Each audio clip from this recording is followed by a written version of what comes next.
बात है। तुलसी की पौधा भी लगाता हूँ तो सूख जाती है, पितरों को मैं जल देता हूँ तो स्वीकार नहीं करता है। और पड़ोसी बार बार ताने मारते हैं, क्यों? भगवान से आप लोग यही प्रार्थना करें कि पड़ोसी अच्छा मिले। जिसका पड़ोसी अच्छा नहीं मिलता है ना, सुबह होते ही चालू हो जाता है। भगवान से हमेशा प्रार्थना करो कि पड़ोसी अच्छा मिले। अगर आपको पड़ोसी अच्छा मिला है ना, तो समझ लीजिए दुनिया में सबसे अच्छे आदमी है, सबसे अच्छी सोसाइटी वही है। पड़ोसी बार बार कहते हैं, देखो तो आत्मदेव ने ना जाने कौन सा पूर्व जन्म में पाप किया है जो इस जन्म में अपने कर्मों का फल भोग रहा है। कौन सा ऐसा पाप किया है जो इस जन्म में अपने कर्मों का फल भोग रहा है। आत्मदेव जी जजमानों के यहाँ पे जाते हैं, सभी को कहते हैं ये काम करो ये हो जाएगा, ये काम करो ये हो जाएगा, लेकिन अपना क्यों नहीं कर पाते हैं? वो तो पंडित है, पंडित जी है। जजमानों के यहाँ पे संतान नहीं होती है, जाकर के उनके यहाँ पूजा पाठ करते हैं तो हो जाता है, लेकिन अपना स्वयं क्यों नहीं करते? इसने बहुत भयंकर पाप किया होगा पूर्व जन्म में, इसीलिए इस जन्म में नहीं है। बेचारे आत्मदेव जी हमेशा दुखी रहते हैं, लेकिन उनकी जो पत्नी है वो कैसी है? लोकवार्ता कुरूरा। श्लोक पे सभी लोग ध्यान देंगे और कथा पे। लोकवार्ता कुरूरा प्रायसो बहुजल्पिका सूरा चग्रहकृत्येषु कृपणा कला प्रिया। दुधनी देवी कैसी है? लोकवार्ता कुरूरा प्रायसो बहुजल्पिका। जब तक पड़ोसी से दो दो हाथ ना हो जाए तब तक पेट का भोजन पचता नहीं है। सुबह उठते ही चालू चालू महाभारत। लेकिन हमारे आत्मदेव जी बहुत सीधे साधे हैं। कृपण स्वभाव की मंगली देवी है। आत्मदेव जी जब पड़ोसी से ताने सुनते सुनते जब थक गए, उनको बार बार ताने मारते हैं। कहते देखो तो दशरथ जी का कोई संतान नहीं था, तो देवासुर संग्राम होने से पहले जब इंद्र ने मीटिंग रखी थी, तो जब उस सभा में राजा दशरथ जी पहुंचे थे और उस मीटिंग से जब फिर पुनः वापस आ रहे थे, तो राजा इंद्र ने कहा जिस गद्दी पे राजा दशरथ बैठा है उस पे गोबर का लीपा लगा दो, क्योंकि ये गद्दी अशुद्ध हो गया है। क्यों? क्योंकि दशरथ का कोई संतान नहीं है। आत्मदेव जी पितरों को जल देते हैं तो स्वीकार नहीं करता। आत्मदेव जी बहुत दुखी रहने लगे और एक दिन मन में यह सोच लिए कि मैं अब जीवित नहीं रहूंगा, मैं अब जीवित नहीं रहूंगा, मैं मृत्यु को गले लगा लूंगा।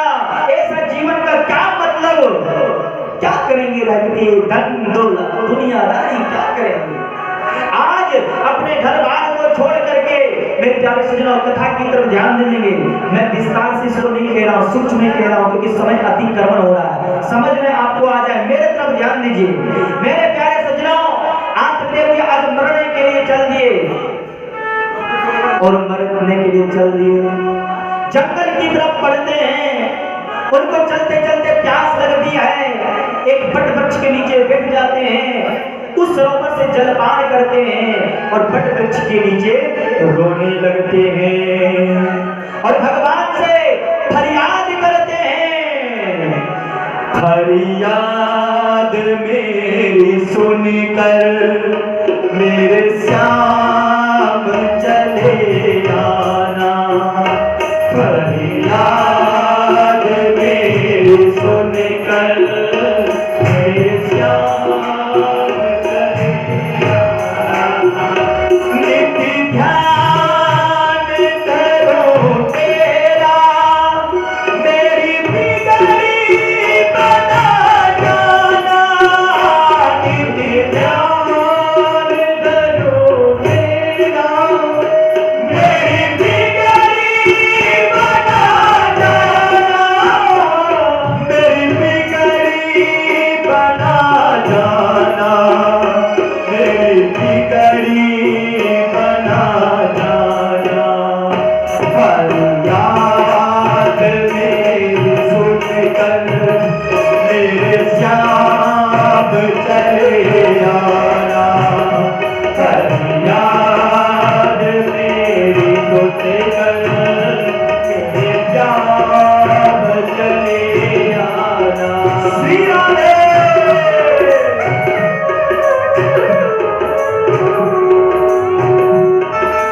तुझे क्यों नहीं बदलाता, क्या दोष हुआ मेरे, मुझे क्यों नहीं बदलाता। मर्जी है तेरी श्यामा, मर्जी है तेरी श्यामा, अच्छा नहीं तुम जाना।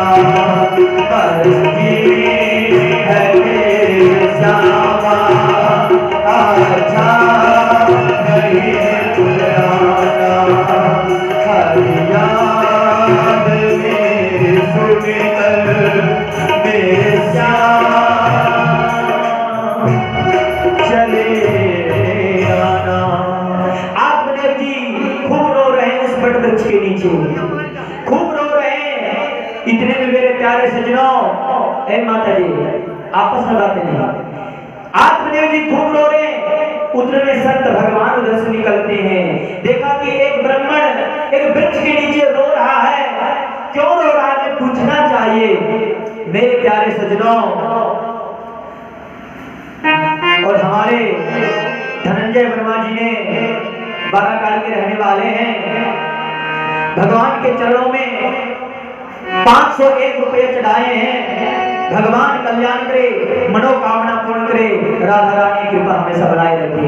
मेरे प्यारे सजनों, आत्मदेव जी ने जब इस तरह से रो रहे थे तो संत भगवान जाते देखा कि एक कोई ब्राह्मण रो रहा है, तो जाकर के पूछा क्या कथम रोदसी विप्रत्वम काते चिंता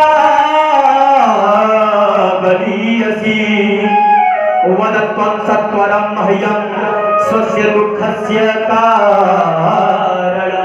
हे ब्राह्मण देवता आप क्यों रो रहे हैं?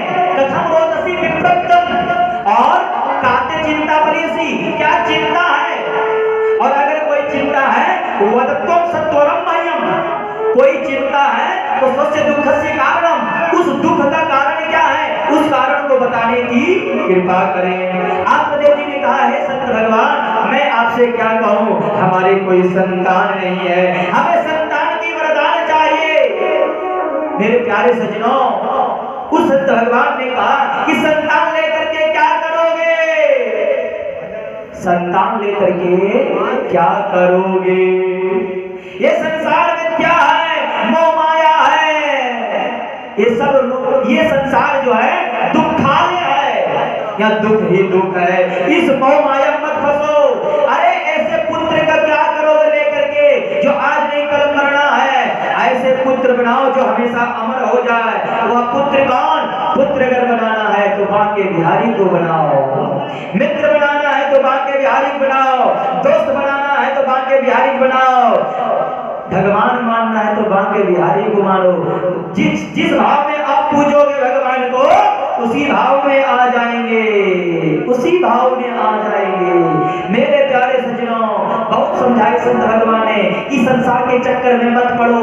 आत्मदेव जी ने उपदेश देने लगे, धिक जीवतम प्रजाहीनम धिक गृहं च प्रजा विना धिक धनम च न पतस्य धिक कुलम संतति विना। हे संत भगवान, मुझे नहीं, मुझे तो संतान चाहिए। क्यों? धिक जीवतम प्रजाहीनम, वह प्रजा धिक्कार है जिस प्रजा का कोई राजा ना हो। और धिक गृहं च प्रजा विना, वह घर भी बेकार है जिस घर में परिवार ना हो। और धिक धनम च न पतस्य, वह धन भी बेकार है, वह पैसा भी बेकार है, वह बिल्डिंग भी बेकार है जिसका कोई मालिक ना हो।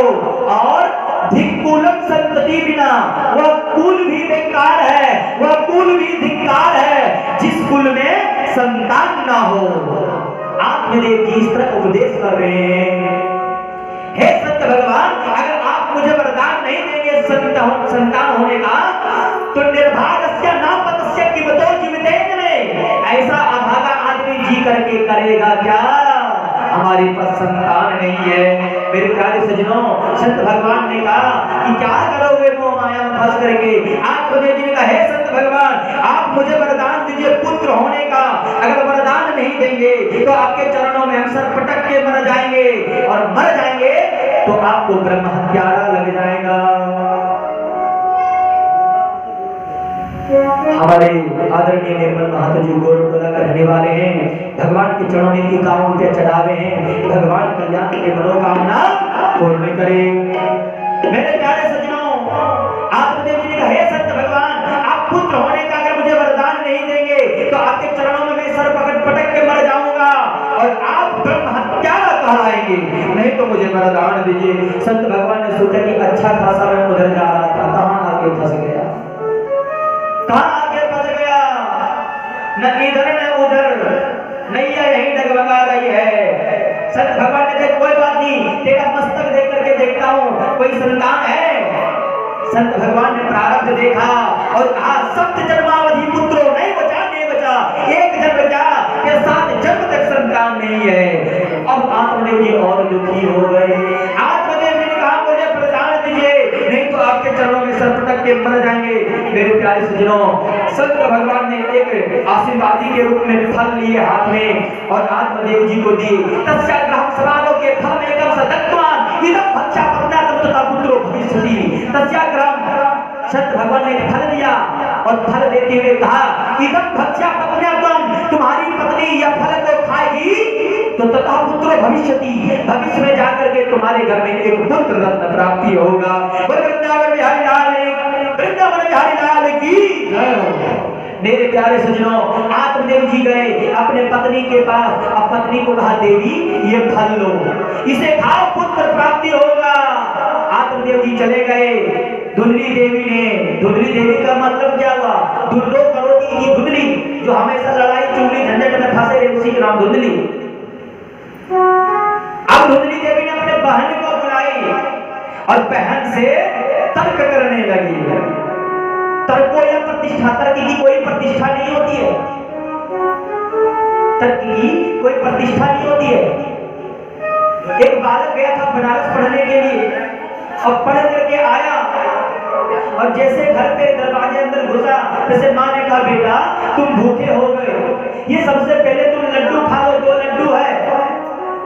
माँ है ना, माँ कुछ नहीं देखती कितना दबा के लाया और क्या कर जाया, माँ देखती है कि मेरा बेटा का पेट भरा है कि नहीं। माँ है ना, मैं तो बार बार कहता हूँ, किसी की रब मान मरे हाय, किसी की रब मान मरे, किसी की रब मान मरे,